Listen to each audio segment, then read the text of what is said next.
আমরা ফিজিক্সের একটা চ্যাপ্টার পড়ব, সেটার নাম হলো মোশন।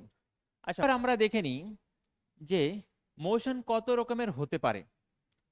মোশন কত রকমের হতে পারে, টাইপস অফ মোশন। তো সিম্পল টাইপ হলো লিনিয়ার মোশন।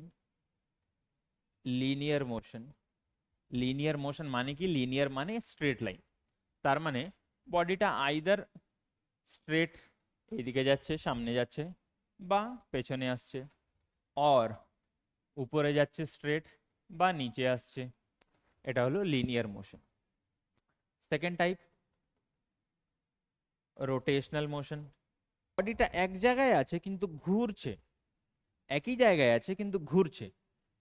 এই টাইপ অফ মোশন হলো রোটেশনাল মোশন। ফর এক্সাম্পল, একটা টপ যদি একটা পয়েন্টে থেকে শুধু ঘোরে, তাহলে সেটা হলো example of rotational motion. Example of rotational motion. Number third, vibrational motion. Vibrational motion, vibrational motion মানে হলো একটা পয়েন্ট থেকে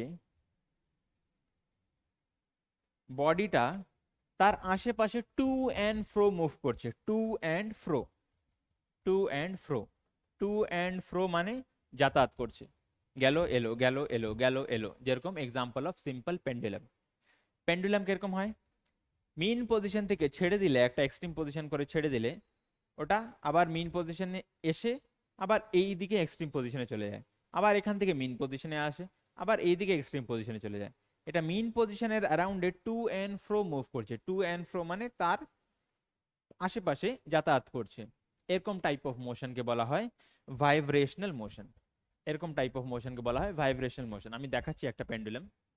হলো একটা পেন্ডুলাম, একটা রিজিড বার থেকে একটা থ্রেড দিয়ে একটা ববকে ঝোলানো আছে। এ- এটা যখন কোনো মোশনে নেই, কোনো মোশনে নেই, আমার হাতটা একটু নড়ছে তাই একটু নড়ছে, মোশনে যখন নেই, এটা হলো এটার মিন পজিশন। এবার মিন পজিশন থেকে যদি একটা সাইডে এনে ছেড়ে দেওয়া হয়, তাহলে দেখা যাচ্ছে যে এটা নিজের মিন পজিশনের আশেপাশে মুভ করছে। এই টাইপ অফ মোশনকে বলা হয় অসিলেটরি মোশন বা vibrational motion.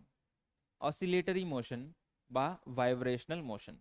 Detail of oscillatory motion, vibrational motion, এটা পরে পড়া যাবে ক্লাস 11-এ।